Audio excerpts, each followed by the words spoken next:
चालू करते हैं।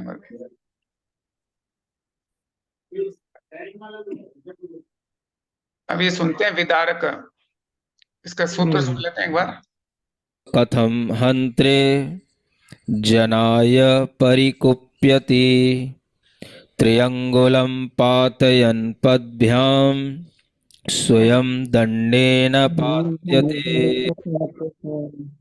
स्वयं दंडे न पाते थे, यानी विधारक यानी अपकार, ये कह रहे हैं अपकार करने वाला मनुष्य मारने वाले मनुष्य के लिए क्यों क्रोध करता है।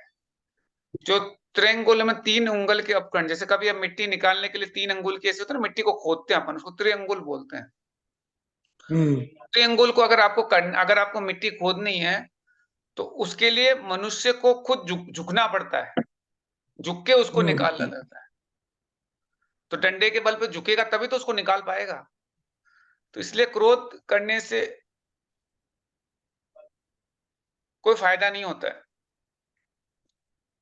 क्योंकि उसी दंड से वो स्वयं धरा पर गिरा रहा, वो स्वयं गिरता है, उससे गिर के ही उठा पाता है। धरती को उसको खोदना है और झुकना तो पड़ेगा ना, झुक के तो खोद पाएगा। वो झुकने, आपको गुस्सा करना है तो गुस्सा करने में आप खुद का ही नुकसान करते हो बिना गुस्सा, आप इसलिए गुस्सा कभी नहीं करना चाहिए। तो इसलिए ये कह रहे हैं कि तुम अपने आवेग को दूसरे के ऊपर थोपना चाहते हो, ये तुम्हारा कितना अज्ञान है। दूसरा कोई मारने के लिए आता है, उसे देखकर तुम उसे मारने के लिए आवेश में आ जाते हो। ये कितना विस्मयकारी दृश्य है, ये कितना अज्ञानपूर्ण दृश्य है। क्यों तैयार हो जाते हो मारने के लिए, जैसे कोई तुम्हें मारने के लिए आया तो तुम उसको मारने के लिए तैयार हो जाते हो। तो ये कितना मूर्खता वाली बातें हैं। आचार्य कहते हैं संसारी प्राणी कसाय के आवेग में मात्र ऊपरी, जो ऊपर की शरीरगत चेष्टा को देखकर ऐसा करने के लिए तैयार हो जाता है। वो सामने वाले की देखा और खुद तैयार हो गया उसको कसाय से। अपने आत्मा के साथ उसका कोई परिचय नहीं होता है।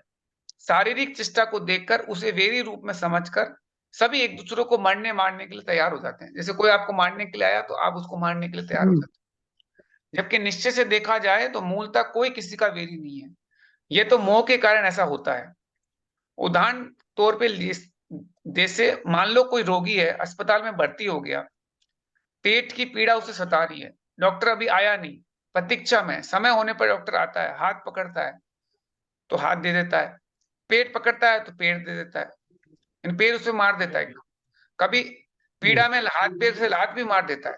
पर डॉक्टर और वैद्य उस पर गुस्सा नहीं करते। क्यों नहीं करते? क्योंकि वे समझते हैं कि व्यक्ति रोगी है, रोग के कारण प्रहार कर रहा है। तो डॉक्टर उसके ऊपर लात मार भी सकता है, हाथ भी मार सकता है, लेकिन डॉक्टर और जो होता है वो उस पर कभी गुस्सा नहीं करते। लेकिन जब वेद के औषधि सेवन करने में स्वस्थ हो जाता है तब उसे अपनी गलती का भान हो जाता है और वे डॉक्टर के चरणों में गिरता है, क्षमा मांगता है, कहता है डॉक्टर साहब आपने बड़ा उपकार किया, हमने तो आप पे हाथ भी मारा, लात भी मारी। डॉक्टर साहब कहते हैं तुमने नहीं, रोग ने लात मारी थी,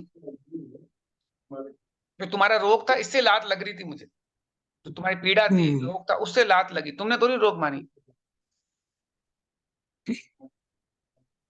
मुझको भी गुस्सा आया तो मैंने भी लात पकड़ी और चिकित्सा चालू कर दी, चिकित्सा करके रोग को निकाल दिया। वह रोगी कहता है डॉक्टर साहब बहुत, आपने बहुत अच्छा किया, आपने दोनों अच्छे काम कर दिए, हमारे दोनों काम अच्छे हो गए।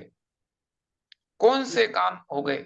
एक तो शरीर की चिकित्सा हो गई और क्रोध को जीतने की कला भी मुझे प्राप्त हो गई। क्रोध को जीतने की कला भी मिल गई मुझे, शरीर से भी ठीक हो गया, क्रोध कैसे जीतना है, एक पन दो काज हो गए। डॉक्टर कभी मरीज को लात नहीं मारता, वह तो शांत भाव से चिकित्सा करता है। कोई कोई रोगी हाथ पैर तो नहीं मारते, लेकिन डॉक्टर साहब को गाली दे देते हैं।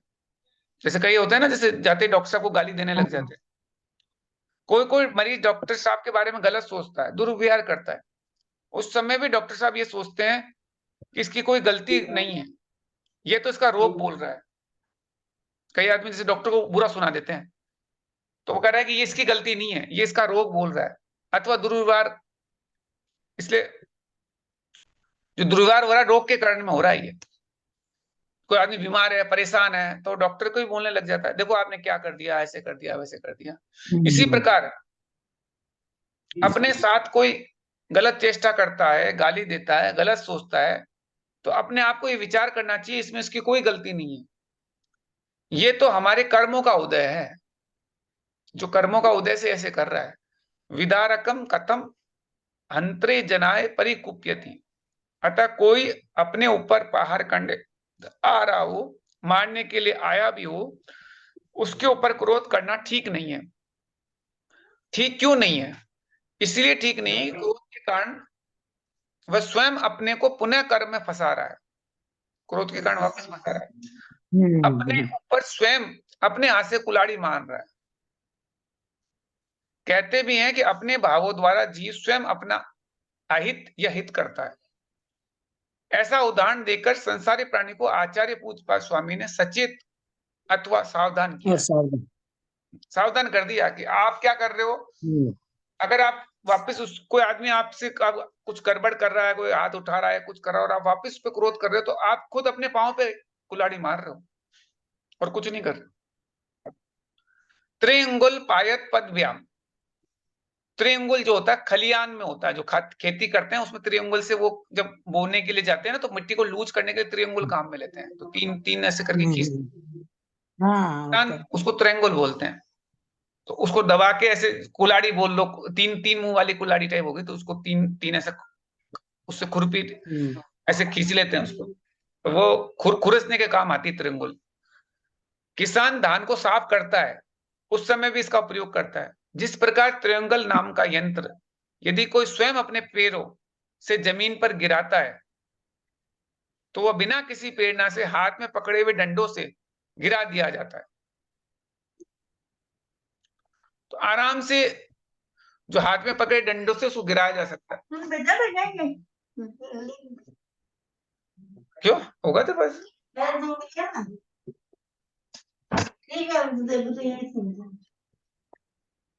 तो त्रिअंगल से वो जो है ना क्या करते हैं, उसे त्रिअंगुल को काम में लेने के लिए यदि कोई स्वयं अपने पैरों से जमीन पर गिराता है, तो वह बिना किसी प्रेरणा से हाथ में पकड़े हुए डंडे से गिरा दिया जा सकता है।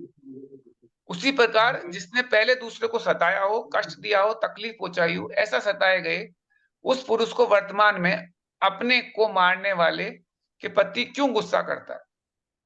अतः अहित करने वाले व्यक्ति के प्रति अपना हित चाहने वाले बुद्धिमान को द्वेष या अप्रीति नहीं करना चाहिए, क्योंकि द्वेष करने से सामने वाले पर कोई प्रभाव पड़े या नहीं पड़े, किंतु द्वेष करने वाले पर तो प्रभाव पड़ता ही पड़ता है। आपने द्वेष किया, उस पर कोई प्रभाव पड़े ना पड़े, आप पे जरूर प्रभाव पड़ेगा द्वेष करने से। ये कह रहे हैं कि उसको कोई नुकसान पहुंचे नहीं पहुंचे, आपको जरूर नुकसान हो गया उससे। आप इसे एक उदाहरण से समझ सकते हैं। जैसे आप रिक्शा चलाते हो, तो जो 3 पैर का होता है उसमें से यदि एक पैर निकाल दिया जाए तो आप क्या करोगे, क्या स्थिति होगी आपकी? लुढ़क जाओगे, नीचे गिर जाओगे। और यदि स्वयं अपने द्वारा पैर को निकालोगे तो स्वयं गिरने का कारण स्वयं ही बन जाओगे। अगर अपने पैर को बाहर निकाल के अगर रखोगे तो अपने स्वयं ही गिर जाओगे उसमें रिक्शे में। उसी प्रकार यदि कोई व्यक्ति क्रोध करता हुआ आपके पास आए और हम भी उस पर क्रोध करें, तो ये समझना चाहिए कि मेरे क्रोध करने से उसकी कोई हानि होगी या नहीं होगी। हो सकता है कि उसे कोई हानि ना हो, लेकिन हम क्रोध के प्रभाव से स्वयं कर्मों का बंद कर लेंगे, जिसका फल भोगने के लिए दुर्गति का पात्र बनना पड़ेगा। तो उसका कोई नुकसान हो ना हो, अपना जरूर नुकसान हो जाएगा और अपन को दुर्गति हो जाएगी। अगर कोई आदमी आपको आए गुस्सा करता हुआ, तो उस टाइम आपको उससे में आपको दोबारा गुस्सा नहीं करना। वो क्रोध कर रहा है, आपको क्रोध नहीं करना। अगर आप क्रोध करोगे तो दुर्गति का पात्र बनोगे। दूसरे के भाव करने से सामने वाले का मरण हो ना भी हो, उसका कुछ बिगड़े या नहीं, लेकिन भाव करने वाले को इस प्रकार के कर्म बंद हो जाते हैं कि जिनका फल भोगते समय आंखों से पानी आता है। इतने खतरनाक भाव बन जाएंगे। अगर आपने दूसरे का कोई नुकसान हो ना हो, अगर आपने उसका नुकसान का सोच लिया, तो आपका इतना नुकसान हो जाएगा कि आपको उसको जब भोगोगे ना, आपकी आंखों में पानी आ जाएगा। कितना भी रोगे कर्मों के सामने कर्म कुछ भी दया नहीं करता। एक बार आपने कर्म बांध लिया, अब वो कर्म कभी दया नहीं करेगा, वो आप पे वो कर्म फल दे के ही जाएगा वो। तो इसलिए आप पहले सोच लो गुस्सा करते हुए, आपने गुस्सा कर लिया, कर्म बांध लिया, अब वो कर्म फल में आएगा तो आप रोओगे, ये आपके ऊपर है। तो आपको क्या, कर्म किसी पे दया नहीं करता। अशुभ विचारों के समय यदि आयु क्रम बंध गया तो और मुश्किल। अगर उसी टाइम आपका आयु क्रम बन गया, आपने अशुभ विचार कर रहे थे, गुस्सा कर रहे थे, उसी टाइम आपका आयु बंद कर दिया तो और मुश्किल होगी। क्योंकि अन्य कर्मों का संक्रमण किया जा सकता है, अन्य कर्मों को तो कम ज्यादा भी किया जा सकता है, असाता को साता में परिवर्तित कर सकते हैं, लेकिन आयु क्रम ऐसा कर्म है कि आप जैसे हैं वैसा आपको दिखा देता है, जो आप उसको वैसा ही मिलेगा कर्म। खतरनाक कर्म होता है आयु क्रम। आयु क्रम बन गया, आपको वो टिकट मिल गई, वो टिकट लेके आपको वहीं जाना ही पड़ेगा। कितना ही कर लो, फिर बाद में कितना ही सुधर जाओ, कुछ नहीं होने वाला। बाकी कर्मों में आप सुधर के पहले वाले कर्मों को हल्का कर सकते हो, इसमें सुधार भी नहीं हो सकता। उसे चाहकर भी, पश्चाताप करके भी बदला नहीं जा सकता। कहने का मतलब यह है कि जो जीवन पर्यंत अच्छे भाव करेगा तो उसके खातों में शुभ पुण्य कर्म आएंगे, और जो हमेशा बुरा विचार करेगा उसके खाते में अशुभ पाप कर्म आएंगे। ये निश्चित बात है। जैसे आप अच्छा जीवन भर आपको क्या करना है, जीवन पर्यंत अच्छे भाव रखने हैं, अच्छे विचार लाने हैं, अच्छे कर्म करेंगे तब आपके शुभ कर्म आएंगे। आगे इसी को दूसरे उदाहरण द्वारा समझने का प्रयास करें। जैसे कोई व्यक्ति अपना फोटो या चित्र निकालना चाहता है तो फोटोग्राफर बुलाता है। फोटोग्राफर उस व्यक्ति का सुंदर चित्र निकालने के लिए संकेत करता है कि भाई साहब ऐसे बैठ जाओ, ऐसे आसन लगा दो, गर्दन नीचे करो, हाथ इधर करो, वैसा करो। जैसे फोटोग्राफर बताता ना पोज बनाने के लिए, अलग अलग पोज बनाता है। 10-15 मिनट या आधे घंटे भी लगा दे, सावधान करते करते, और जिस समय बटन दबाता है 1 2 3 कह देता है, उसी समय वह मुख या यूं का यूं खुजा लेता है, या जमाई आ जाती है, चीख आ जाती है, गहरी श्वास ले ले, या कुछ हो जाए, तो उस समय फोटो निकल जाएगा और कैसा चित्र लगेगा। जैसे वो बहुत तैयारी कर ली, लेकिन लास्ट मोमेंट पे जब वो फोटो क्लिक कर रहा था उसी टाइम आपने जमाई आ गई, उस टाइम आपने छींक आ गई, तो आपका चित्र कैसे निकलेगा। आपने बहुत कोशिश करी, बड़े पोज वोज बनाए, ये करे, इधर पीछे बैकग्राउंड में तस्वीर लगाई, वो लगाई, लेकिन लास्ट में हुआ क्या, जब क्लिक करते हो तो आपकी जमाई आ गई, उबासी आ गई। उबासी आ गई तो क्या हुआ, वो फोटो में उबासी आ जाएगी। उस समय जैसी स्थिति रहेगी वैसे के वैसा निकलेगा। फोटो निकलने के बाद उसे देखने का भाव रहता है, और जल्दी जल्दी धोकर दिखाओ। जैसे फोटो धुल के दिखती थी, पहले जमाने की बातें बता रहे हैं, आजकल तो कोई फोटो दिखता नहीं है, कुछ धुलती नहीं है, लेकिन उस जमाने की बात है जब ये, तो उस टाइम पहले फोटो धुलती थी। तैयार करके जब दिखाया जाता है तो देखकर वह कहता है ये मेरा चित्र नहीं है, नहीं नहीं ये अच्छा नहीं। अब वो चित्र देख के बड़ा मायूस हो जाता है कि ये तो उबासी वाला चित्र आ गया, इसमें छींक वाला चित्र आ गया, अभी ये मेरा चित्र नहीं है, नहीं नहीं ये अच्छा नहीं निकला। इस चित्र को देखकर फोटोग्राफर उससे 50 रुपए मांगता है, तो फोटो भी देता है, फिर 50 रुपए मांगता भी है, ये चित्र ले लो अपना, ये अपना फोटो ले लो, 50 रुपए दो। तब वह कहता है इसके तो 50 क्या, मैं 50 पाई भी नहीं दूंगा, 50 रुपए तो क्या 50 पाई भी नहीं दूंगा। फोटोग्राफर कहता है पैसे तो तुम्हें इतने ही देने पड़ेंगे, तुम्हें अपना चित्र लेना है तो लो, अन्यथा मैं अपने पास रख लेता हूं, लेकिन पैसे तो देने ही पड़ेंगे। पैसे आपको चित्र लेना है तो लो, मैं अपने पास रख लूंगा, लेकिन पैसे तो देने पड़ेंगे। वह व्यक्ति कहता है तुमने इतना बुरा चित्र क्यों निकाला। फोटोग्राफर कहता है हमने तो वार्निंग दी थी, आपको सचेत भी किया था, बटन दबाते समय तुमने अपनी स्थिति संभालनी थी। जब मैं बटन दबा रहा था तब आपको उबासी नहीं लेनी थी, मैं तो सारी तैयारी करी दी थी, अब आपने उबासी ले ली तो मेरी इसमें क्या गलती। मैं तो चेतावनी भी दी थी, सचेत भी किया था, 1 2 3 भी बोला था, अब उसी टाइम आपको उबासी लेनी थी तो ले ली, तो अब आ गया फोटो में गलत। हम कहां तक संभालते, हम कैसे संभालेंगे उसको। आचार्य कहते हैं फोटो के समान ही कर्मों की स्थिति भी ऐसी होती है। फोटो निकलने के बाद उसमें कोई परिवर्तन नहीं होता है, वैसे ही जैसा कर्म बंद हो चुका है उसमें कोई परिवर्तन नहीं हो सकता। जिस समय परिणामों के अनुसार जैसे आयु बंध गई, उसके उदय में उसी गति में निश्चित जाना पड़ेगा। ये बहुत इंपॉर्टेंट बात है। आयु क्रम के साथ ये प्रॉब्लम है, आयु क्रम में एक बार आपकी आयु बंध गई, अब आपको उस क्रम में जाना ही पड़ेगा। उसका फोटो खिंच गई वो, अब कुछ नहीं कर सकते। कि कर्मों में प्लस माइनस हो जाता है, एडिटिंग भी पॉसिबल है कि चलो आज अपन ने चेंज कर दिया, वो कर दिया, उसमें कोई चेंज एडिटिंग भी नहीं हो सकती। जैसी आयु बन गई एकदम प्रिंट हो गया हो, तो आप कुछ नहीं कर सकते, तो वैसे ही जाना पड़ेगा। जैसे त्रिंच आयु का बंद हो गया तो त्रिंच गति में जाना पड़ेगा, नरक आयु बंधेगी तो नरक गति में जाना पड़ेगा, मनुष्य आयु बंधेगी तो मनुष्य गति में जाना पड़ेगा, देव आयु बंधेगी तो देव बनना पड़ेगा। आयु क्रम में किसी प्रकार कुछ भी परिवर्तन संभव नहीं होता है। स्थिति कम या अधिक हो सकती है, स्थिति कम ज्यादा हो सकती है। जैसे आपने 7वें नरक बांधा तो आप पहले नरक में आ जाओगे, पर नरक तो जाना ही पड़ेगा आपको। राजा सैनिक के साथ यही हुआ था, उसने नरक आयु बांध ली, उसके बाद महावीर स्वामी भी मिल गए ना उनको समूह शरण में, तब भी कुछ नहीं कर पाए। उसको जाना है तो नरक में पड़ा सैनिक। कोई यदि ये पूछ ले महाराज हमको आयु कर्म का बंद कब होगा, तो ये पूछे कि आयु कर्म कब होगा, आप तो ये बता दीजिए ताकि हम सावधान रहे, होशियार रहे। ये विषय में तो आपका जीवन के आदि से अंत तक होशियार रहना पड़ेगा, शुरू से लेके आज तक होशियार रहना पड़ेगा। आपने पूछा, मैंने बता दिया, अब आप मान लीजिए और अर्थात हमेशा सावधान रहिए। यानी कि आपको जीवन के आदि से अंत तक होशियार रहना पड़ेगा, ये मेन बात है। आयु क्रम कम बढ़ेगा इसका कुछ पता नहीं है, आपको शुरू से लेकर लास्ट तक अलर्ट रहना पड़ेगा। ऐसे नहीं है कि आपने आयु बांध ली और चलो अब अपन बाद में देख लेंगे, बाद में कुछ नहीं होता इसको, उसको हमेशा अलर्ट रहना पड़ेगा।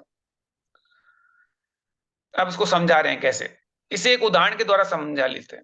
ये आपने पहले भी उदाहरण समझा था। मान लीजिए आपकी आयु 81 वर्ष की, पहले भी सुना हुआ आपने, फिर वापस बता रहे हैं, अपन ने ये चीज पहले भी पढ़ रखे हैं। 81 वर्ष की उम्र है, तो 81 वर्ष की आपकी उम्र है। अब उसमें 54 वर्ष तक तो आयु कर्म बंद होगा ही नहीं, फिर कब होगा? ऐसा जानने के लिए यदि कोई यंत्र पर खड़ा हो जाए और मालूम पड़ जाए, जैसे वजन नापना हो तो मशीन पर खड़े होते ही पता चल जाता है। इसी प्रकार आयु किस समय बनती है ये जानकारी के लिए कोई यंत्र या मशीन सफल नहीं हो सकती।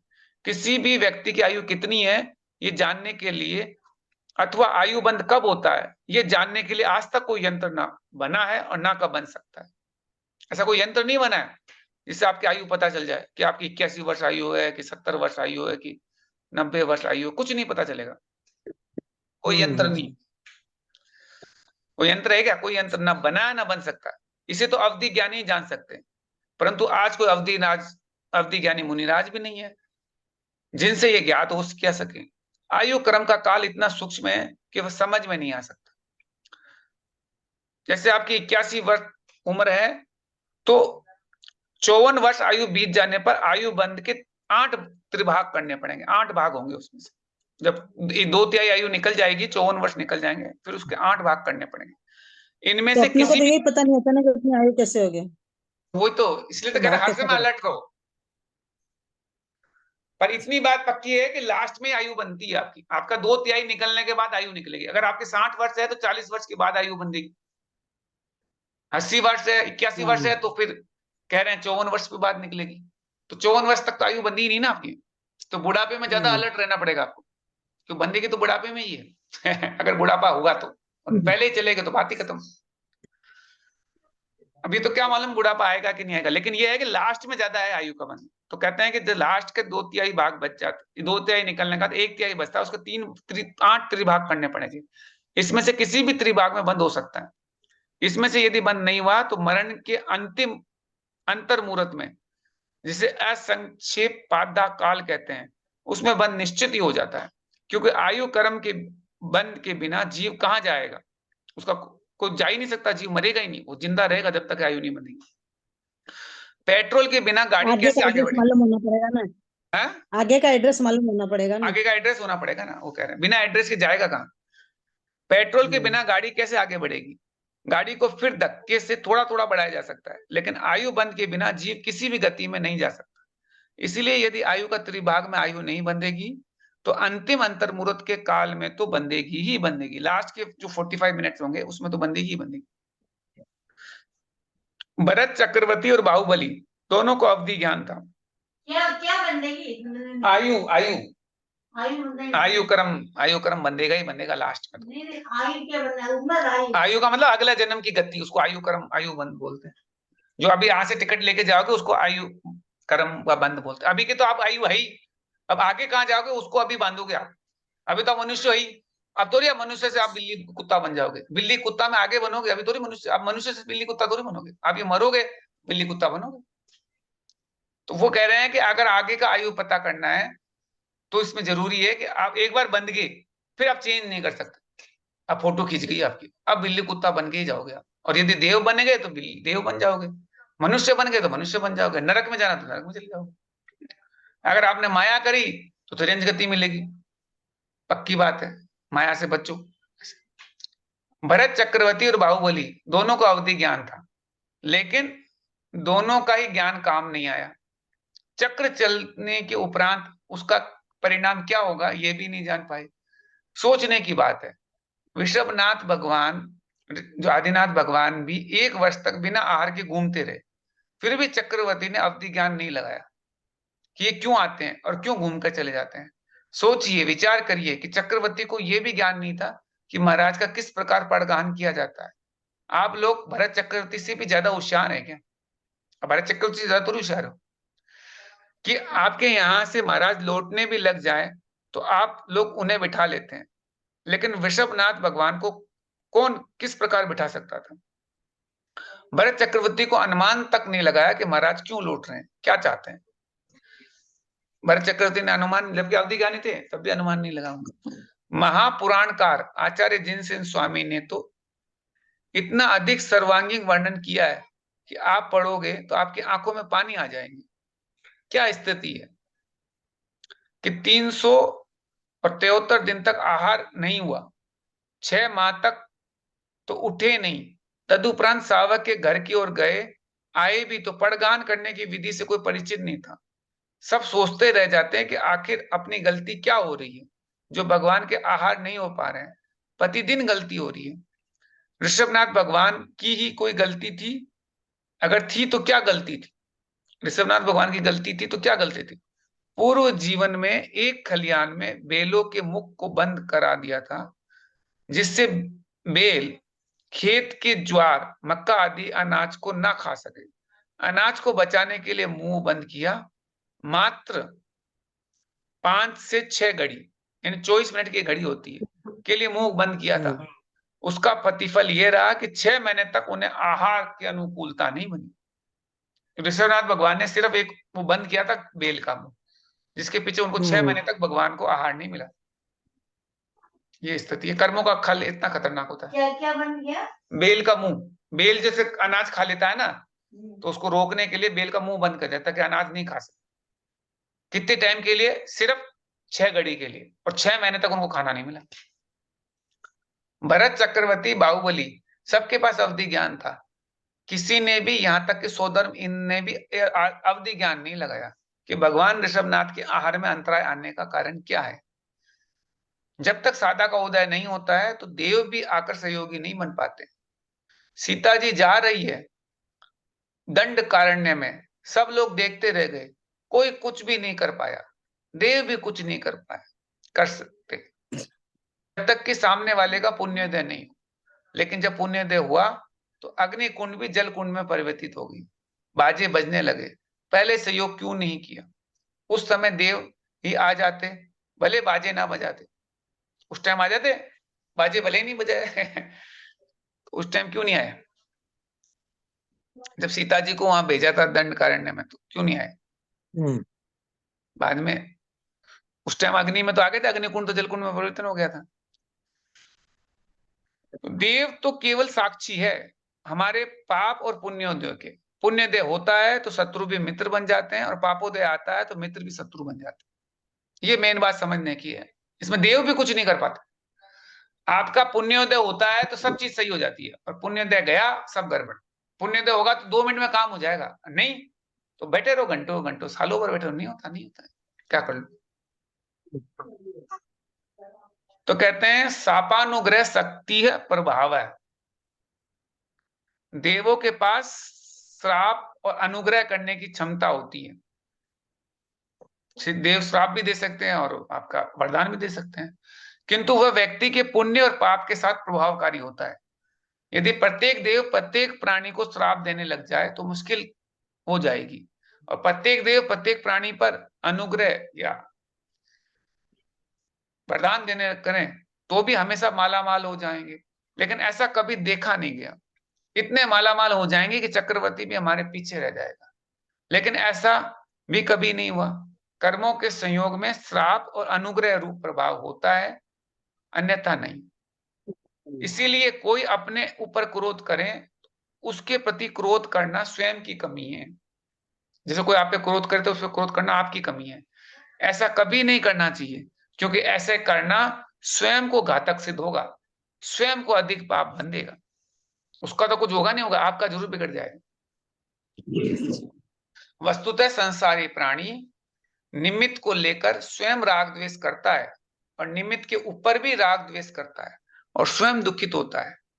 यह इस कारिका का तात्पर्य है। इसका तात्पर्य यह निकलता है कि निमित्त के ऊपर भी राग द्वेष करता है तो स्वयं दुखित होता है। वो कोई भी निमित्त बना, अब उसमें उन्होंने राग द्वेष किया तो खुद ही दुखित होगा वो। इस कारिका का यह तात्पर्य है, क्योंकि राग द्वेष करने से आत्मा स्वयं च्युत होती है, अपने स्वभाव से च्युत होती है। जब स्वभाव से च्युत होती है तो तृप्त होने के स्थान पे तप्त हो जाती है। तृप्त नहीं होती, तप्त हो जाती है, शांति भंग हो जाती है। फिर निश्चित ही है कि वह दुखी हो जाता है। दुखी प्राणी पुनः निमित्त को देखकर उस पर टूट पड़ता है, वह इसके ऊपर टूट पड़ता है। इस प्रकार दो प्रकार का अवसान भी हो जाता है। दोनों तो दुखी हो ही जाते हैं। इसमें विस्मय की बात नहीं है कि जो राग द्वेष करता है उसे तत्काल दुख मिलना प्रारंभ हो जाता है। जैसे आप राग द्वेष करोगे उस टाइम तो आप एक बार के लिए दुखी होंगे ही होंगे। गुस्सा करके आपको अच्छा तो नहीं लगता, एक बार तो तुरंत दुखी हो जाता, तत्काल दुख मिलना प्रारंभ हो जाता है। कसाय करना आकुलता का प्रतीक है, कसाय नहीं करना आनंद या शांति का प्रतीक है। अतः सुख चाहने वाले व्यक्ति को हमेशा अपने अपने परिणामों को राग द्वेष से, कसायों से दूर रखने का प्रयास करना चाहिए। ऐसा करने से संभव है सामने वाला व्यक्ति भी अपनी कलुषता को शांत कर ले। तो अपने अपने आप को दूर रखने की कोशिश करो। हो सकता है आप अगर शांत रहोगे सामने वाला भी ठंडा हो जाए। अज्ञानी व्यक्ति प्राणी कसाय कर रहा है ये तो ठीक है, ये उसका ज्ञान है, लेकिन यदि ज्ञानी भी कसाय करता है तो ज्ञान विकृत होने से वह भी अज्ञानी की कोटि में आ जाता है। उस समय दोनों कसाय करने वाले माने जाते हैं। कौन ज्ञानी है कौन अज्ञानी, इसकी पहचान समाप्त हो जाती है। ज्ञानी अगर कसाय करता है तो उसे संबोधित किया गया है कि तुम्हारा ज्ञान कहां चला गया। तुम्हारा ज्ञान, अब ज्ञानी व्यक्ति कसाय कर रहा है, अज्ञानी तो कर ही रहा है। अज्ञानी कर रहा है तो पता है उसको, पता ही नहीं क्या है, वो तो कसाई कर रहा है। लेकिन तुम तो ज्ञानी हो, तुम भी कसाई कर रहे हो, तो ज्ञानी अज्ञानी में फर्क क्या रहेगा, एक ही बात होगी। फर्क क्या हो गया? हाँ, ज्ञान इसलिए प्राप्त, आप स्वाध्याय कर रहे हो, पूजा कर रहे हो, मंदिर जा रहे हो, तो तुम थोड़ा तो ज्ञान लो। फिर तुम्हारे में उसमें क्या, जो मंदिर नहीं जा रहा वो भी गुस्सा कर रहा है, तुम मंदिर जा रहे हो तब भी गुस्सा कर रहे हो, तो दोनों फर्क क्या रहेगा? फिर जा ही क्यों रहे हो मंदिर? तुम स्वाध्याय करी क्यों रहे हो? तुम जिनवाणी पढ़ी क्यों रहे हो? तो ज्ञान इसलिए प्राप्त हुआ था क्या? ज्ञान प्राप्ति की सार्थकता तो तब मानी जाती है जबकि राग द्वेष के प्रसंग आने पर भी, जब प्रसंग ऐसा बने राग द्वेष का, ऐसा वो आदमी आपको डंडा लेके आ रहा है आपके पीछे, प्रसंग बन गया पूरा, प्रसंग आने पर भी अपने परिणामों को शांत रख सके। जब प्रसंग पूरा बन गया गुस्सा आने का, फिर भी आप गुस्सा नहीं किए, आप शांत रख सके। उन्हें उत्तेजित ना होने दे, जो आपके परिणाम है उसको उत्तेजित ना होने दे। एकदम से एकदम उत्तेजित होगा, इसे क्या कर दिया, ये मैंने इतना बोला, तुम क्या होते हो, मैं क्या होती हूँ, तो वो क्या हुआ, उत्तेजित हो गया। सब कुछ शांति के साथ सहन कर सके, ऐसे परिणाम होने चाहिए। अतः ज्ञानी तो तभी है जब ज्ञान विकृत ना होने दे, ज्ञान को खराब नहीं होने दे। आपका ज्ञान है, अज्ञान में कन्वर्ट हो गया, विकृत हो गया हो, ज्ञानी की पहचान उसी में है, अन्यथा ज्ञानी अज्ञानी की पहचान नहीं हो सकती। इसी बात को आगे कारिका में बताते हैं। अब आगे की आ रही है गाथा नंबर 11 नंबर की। यहां पर प्रश्न करता है, यहाँ पे शिष्य प्रश्न करता है, स्त्री आदि में राग और शत्रु में द्वेष करने वाला पुरुष अपना क्या अहित या बिगाड़ करता है, जिससे उसको उनको राग द्वेष को अकरणी अथवा न करने लायक बतलाया जाता है। आचार्य समाधान करते हैं इसका। अब राग द्वेष के बारे में बता रहे हैं। राग द्वेष रागद्वेषद्वयी दीर्घ नेत्राकर्षण कर्मणा ज्ञानात् सुचिरं जीवः संसाराब्धौ भ्रमत्यसौ। प्रमत्स्यो असो यह जीव संसारी प्राणी इस संसार समुद्र में अज्ञान के कारण अनादि काल से राग द्वेष रूपी दो लंबी डोरियों के खींचने रूप कार्य से अर्थात घुमाई जाने वाली मथानी की तरह घूम रहा है। जो अपन कभी शायद कभी अपने मक्खन निकाला हो तो मक्खन निकालने के लिए हंडी में एक रख लेते हैं बीच में बिलोना, और बिलोनों को ऐसे रस्सी से खींचते हैं तो दो रस्सी होती है, एक रस्सी इधर लपेट जाती है, दूसरी खुल जाती है। निकाला हुआ है क्या? मक्खन निकाला है? हाँ। तो उसमें रस्सी कैसे घूमती है, एक रस्सी खींचते हैं, एक घूम जाती है, एक वापस दूसरी लपट जाती है वापस, एक तो खुलती है फिर वापस बंद हो जाती है, फिर ऐसे ऐसे करते रहते हैं। बदाड़ में किया होगा, एक बार दो बार किया हुआ है। बदाड़ में किया होगा, एक दो बार किया हुआ मुझसे। मेरे आटा की चक्की चला दिया। तो वही बात है। दधी मंथ के काल जो मथानी है, मथानी मंथन भाजन में भ्रमती, कभी इधर तो कभी उधर, ज्यों क्षण भर भी न है थमती। राग द्वेष की लंबी लंबी डोरी से यह बंधा हुआ, ज्ञान बिना त्यों भव में भ्रमता, रुदन करे गल रुंधा हुआ। तो राग द्वेष की रस्सी से बंधा हुआ है। संसारी प्राणी अज्ञान के कारण संसार रूपी महान समुद्र में चिरकाल तक भटकता रहता है, अर्थात गोते खाता रहता है। राग द्वेष रूपी दीर्घ नेत्राकर्षण अर्थात डोर या रस्सी के माध्यम से जीव घूमता रहता है। जैसे समुद्र मंथन के लिए मेरू का दंड बनाकर रस्सी को एक तरफ दानव और एक तरफ मानव और देव मंथन करने लगे।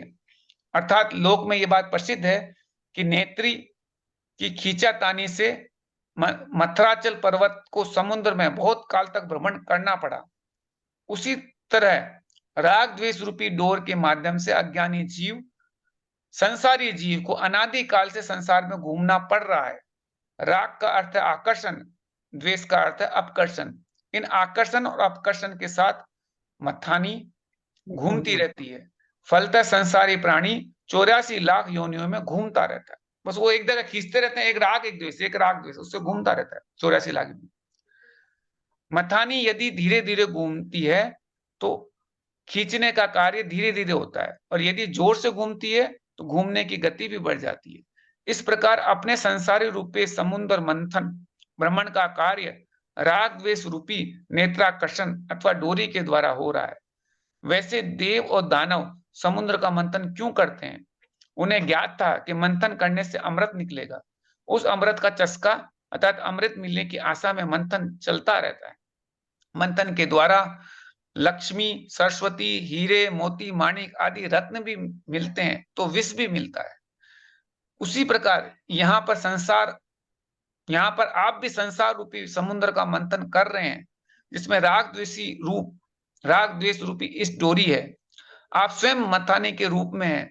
आपकी क्या इच्छा है?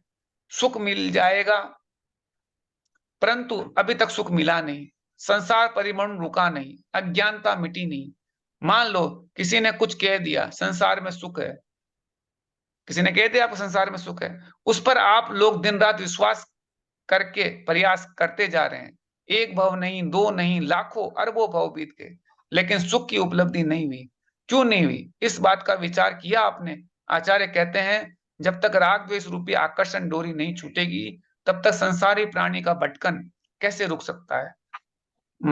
मथानी की गति जब तक पूर्णतः नहीं रुकेगी तब तक दही या मट्ठा का हलन चलन कैसे रुक सकता है? सोचो, विचार करो। जब तक एक रस्सी बंधी है उसे एक ओर खींच लिया जाता है और दूसरी ओर से छोड़ दिया जाता है। पहले प्रतिकार हो जाता है, फिर स्वीकार हो गया। स्वीकार होना राग का कार्य है, प्रतिकार करना द्वेष का कार्य है। जब तक स्वीकार और प्रतिकार चलता रहता है तब तक भ्रमण संसार का भी चलता है। अब घूमते रहोगे ऐसे संसारी प्राणी से पर वस्तु का संग्रह एकदम नहीं छोड़ा जाता है। छोड़ दे तो बहुत अच्छा होगा। ऐसा द्वेष करो कि दुनिया की कोई भी वस्तु को मत चाहो और ऐसा राग को कि अपने को पाकर कि सबको छोड़ो। लेकिन ऐसा द्वेष तो चाहते नहीं आप, और ऐसा राग भी चाहते हैं कि अपने आप को पा जाए। दुनिया का राग छोड़ोगे तो अपने को पा जाओगे, और दुनिया के पाने की सोचोगे तो अपने आप को नहीं पाओगे। आप लोग कुछ को चाहते हो और कुछ को नहीं चाहते, यह भी तो अज्ञान है। चाहो तो पूरा चाहो और छोड़ो तो पूरा छोड़ो। आपके पास कुछ भी नहीं रखो, अपने पास कुछ भी मत रखो। यदि राग ही करना है तो ऐसा करो कि दुनिया के सभी पदार्थों से बिना किसी पक्षपात राग, सभी से बराबर राग करो। ऐसे नहीं किसी को चाह रहे हो किसी को छोड़ रहे हो। अब अपन जनवाणी स्तुति करते हैं। जावाणी के ज्ञान से तुझे लोकालोक सोवाणी मस्तक मस्तक धरे सदा दे तो हे हे जिनवाणी जनवाणी भारती तुझे जपो दिन रे जो तेरा जो सन तेरे करना गए सो पावे सुख चैन। मतलब नहीं है। ऐसे करना है आपको, राग द्वेष को छोड़ना है। वही तो कैसे नहीं छोड़, छूटता है। ये छोड़ने के लिए कोशिश करो। कैसे? कोशिश करने से फर्क तो पड़ा है थोड़ा, लेकिन हाँ, छूटता पूरा नहीं छूटता। तो धीरे रस्सी धीरे करो ना, कहते हैं थोड़ा तो धीरे धीरे चलाओ मथनी को। मछली अभी तेज चल रही है तो थोड़ा कम धीरे धीरे धीरे करके रोक लो। मथा नीचे लाई होगी ना तो धीरे धीरे कम